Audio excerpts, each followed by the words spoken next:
예, 최근 문재인 정부 5년 동안 사드 정상 운용을 방치했다고 하는 데 대해서 국민의 분노가 커져갑니다. 윤석열 정부가 1년 만에 한 것을 문재인 정부는 5년 동안 뭐 했습니까?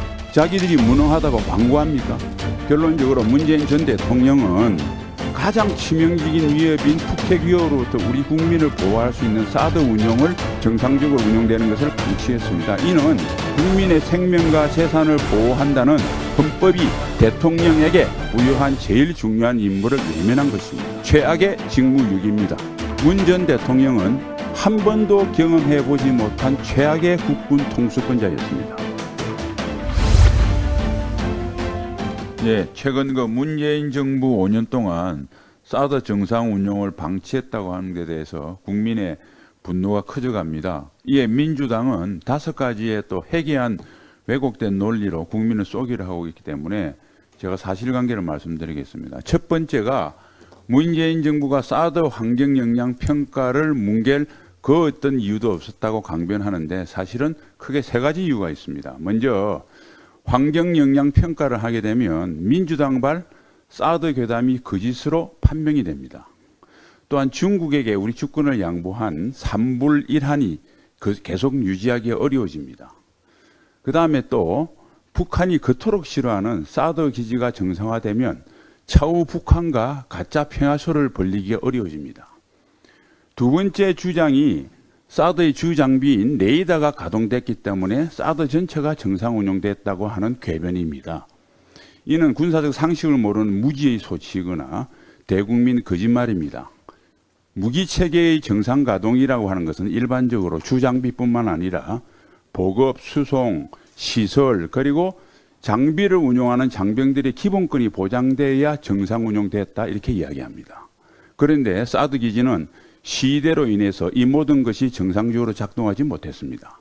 주장비 레이더마저 상전이 아닌 임시방편인 발전기를 가지고 가동이 됐고 그 연료는 또 헬기로 수송했습니다.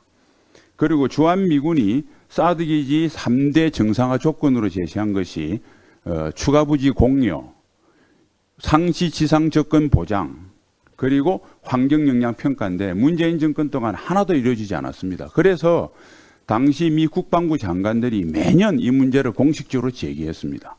윤석열 정부 들어서서 이 3가지 조건 모두 완료했습니다. 세 번째는 문재인 정부도 전자파 측정 결과를 공개했다고 거짓말합니다. 사실이 아닙니다.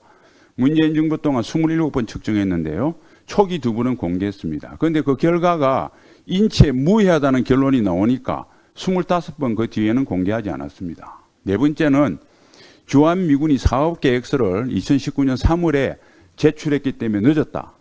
이 또한 민주당의 전매특허인 책임 떠넘기기입니다. 왜냐하면 문재인 정부가 우리 윤석열 정부처럼 노력했다면 사업계획서 제출 1년 만에 즉 2020년 전반기에는 완료할 수 있었기 때문입니다.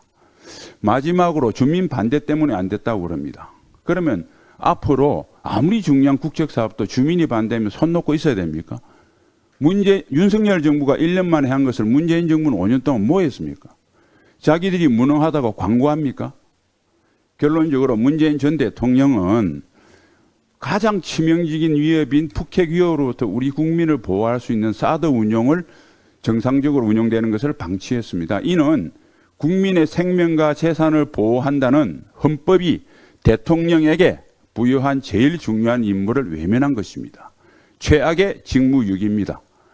문 전 대통령은 한 번도 경험해보지 못한 최악의 국군 통수권자였습니다. 앞으로 이런 일이 벌어지지 않도록 국정조사 등을 통해서 실체적 진실을 명명백백하게 밝혀야 합니다. 이상입니다.